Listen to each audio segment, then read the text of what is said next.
Welcome to Heartland Dual Sport. In today's video, we're going to be discussing a question that was recently asked on our channel, and that was the features, the pros and cons of the ADV helmet that we currently use, why we use it, pros and cons about it, as well as some of the other options that are out there. This question was brought to us by Jon from Dirt Pirate Racing. So again, Jon, thanks for the question, and let's get to the video.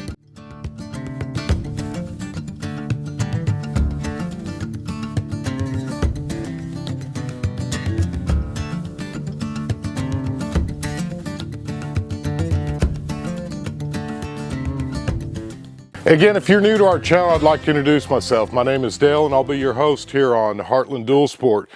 And again, I'm sorry, a bird just flew in the shop, so I'm kind of watching it. Poor little guy. How did he end up in here? That's gonna create some problems. I'm gonna try to get him out of here real quick. You think about working full-time doing jobs like this, you don't really think about a bird coming in and interrupting your video, but it just happened, and luckily we got him out of here safely. So good news to the bird, and actually that kind of brings us to the topic today. As I watched him fly into the window a couple of times and bang his head into the glass, helmet, protecting our head, really important. This isn't going to be a video where we're going to be discussing the pros and cons of whether you should or shouldn't wear a helmet.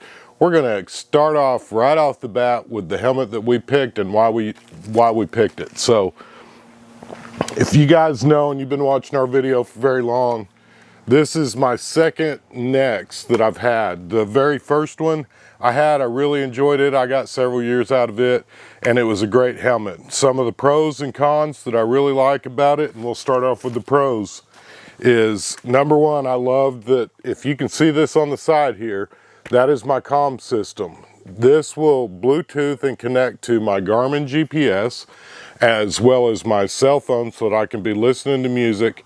And then also the other kind of fun part about that Garmin GPS, if you guys are running the Garmin GPS app on your phone and it's synced to your Garmin as well, you can get live traffic updates while you're riding as well.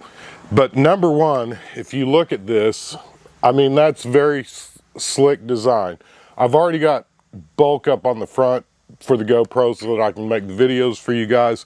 But my last helmet, even though it was a Nex, I didn't buy their Nex system. I went with just a regular Cena, and it's just added bulk, more things to go wrong. And I really like how this is so slim. The buttons are exactly the same. The people who make this radio for the Nex helmet is still the company Cena. So it's essentially a Cena, I would say it's a 10, not the 20, but it still does pretty dang good job. Like I say, you can be connected to both the Bluetooth on your GPS and your phone. That way you can listen to your music. When I'm riding, I listen to music, I enjoy that, and that's huge for me. One of the next things that I absolutely love about this helmet is this sun visor that you can move up or down while you're riding. And that is extremely handy. And then also what a lot of people end up calling this up here is they call it a visor. It's actually in the dirt bike world a roost protector. And it's if you're going through you're racing somebody and he's up front and gassing it and throttling, you can kind of tilt your head forward, still be looking down above you or in front of you, but you're not going to be eating the gravel or dirt clods or whatever that he's spinning up. In an everyday adventure life, what it comes down to is just like wearing a ball cap. You can kind of tilt your head down a little bit and knock that sun out. Now, that brings up some of the cons. This helmet is going to be much noisier than a street helmet. A regular street helmet is going to have a much sleeker design, and it's going to be a quieter helmet. Here's where I'm at on that, guys. This helmet is a little bit noisy. I could take this roost protector off. I recognize that fact. My eyes are sensitive to the sun, so for me personally, I'd rather deal with a little bit more wind noise from that than not have it. And that's just simply because I've got sensitive eyes. I will also go on to say if you end up riding in the nighttime, you can use that just like you would a ball cap to help protect your eyes from the oncoming traffic, but you can still see forward, looking over to the right-hand side of the lane, the white paint marker, whatever it is that you use when you're driving at night. The older I get, the worse my eyes are, so that is something to be said. Another thing is the airflow on this is not going to be nearly as good as a very expensive helmet. When you start looking at the higher expensive brands, this helmet here is around 450 bucks. You start looking at that $700, $800, $900 helmet, it's going to have better airflow than this helmet. The other thing that I do like about this helmet is when it's hot out, I've been known to ride with safety glasses on and the visor up just to get more airflow. If you want a lot of airflow and you're riding in a place like we are where it's really, really hot, something to consider potentially would be like a full-on dirt bike helmet like this one. This is Angie's old one.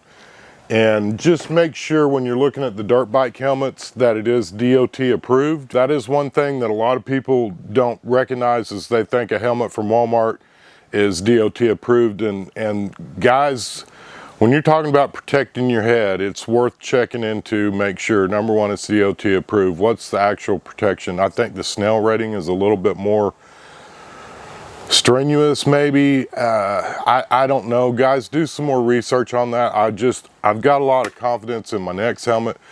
I'm not passing this brand off because it's something they gave me. I paid my own hard-earned money for this helmet. They did give me a break on my first helmet that I purchased from them. And I said that in that video. I think they gave me a little bit of a discount, and I don't remember what it was, to be honest with you, but I didn't pay full price. I bought it directly from the factory. They worked with me with this dual sport channel, and they gave me a little bit of a break on it. Again, it's not like they gave it to me for free. However, I did like it. Again, one of the other pros that I do like about this helmet is it's real easy to take the innards of it out and wash them. I do hand wash them. When you're riding in hot temperatures like we got here in Texas, you're going to sweat a lot, and a lot of sweat and a lot of dust equals a lot of stink.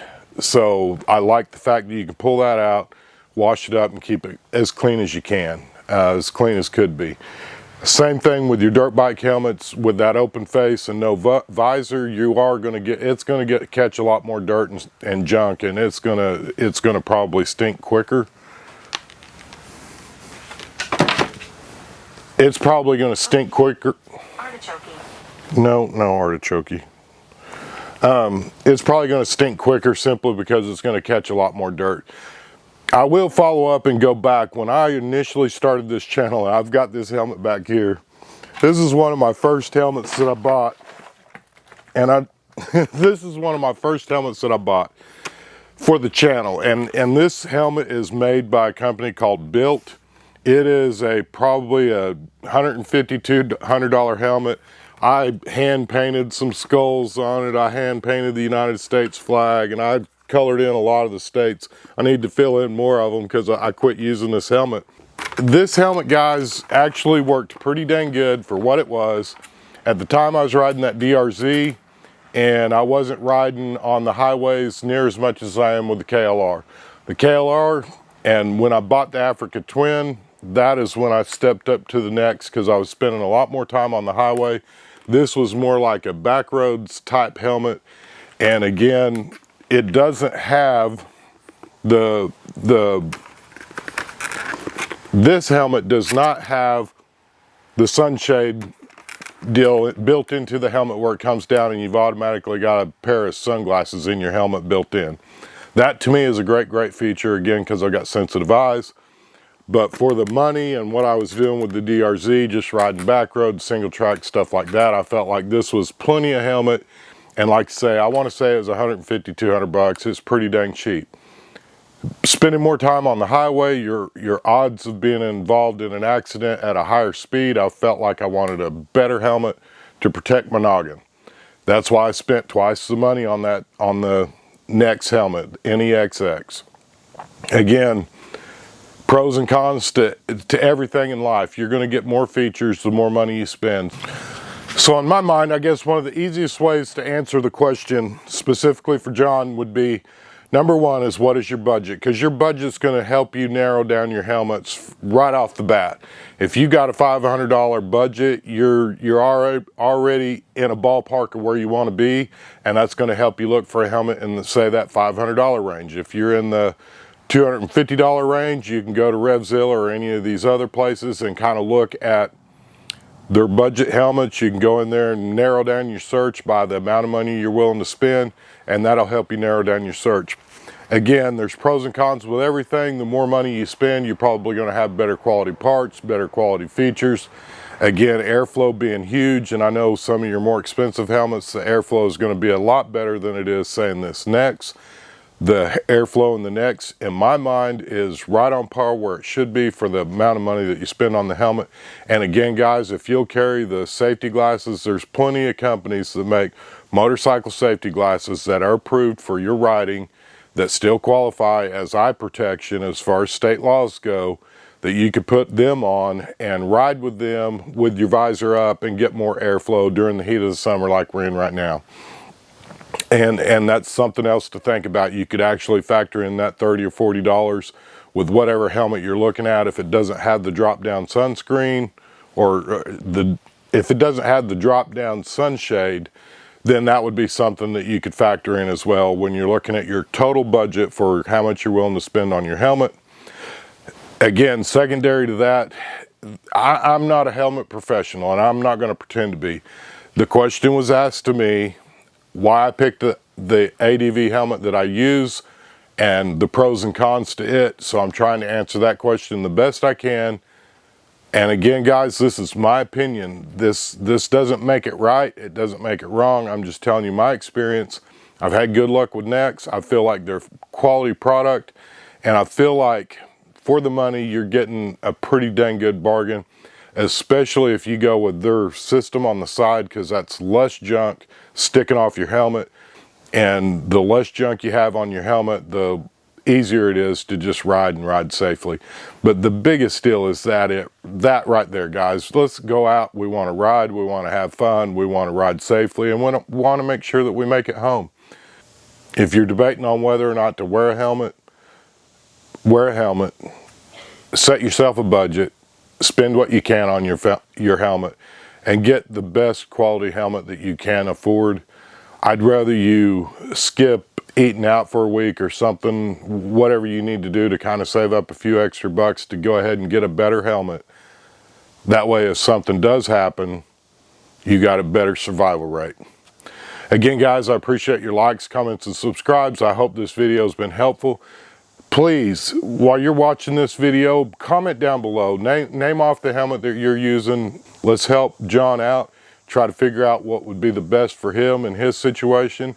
You guys feel free to comment down below the helmets that y'all are wearing and why. Guys, this is a great community, and I'm so proud to be a part of it.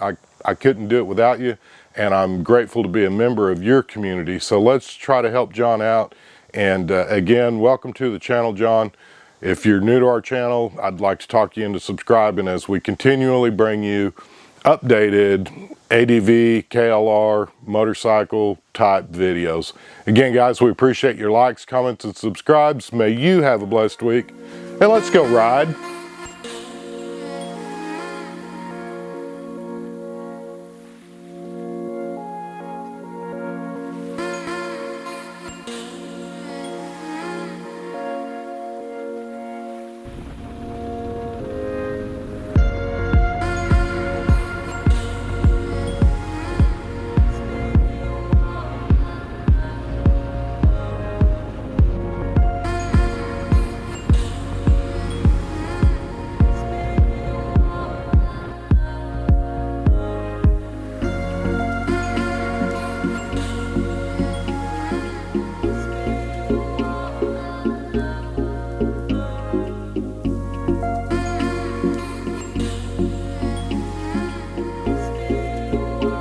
So you kind of need, in my mind,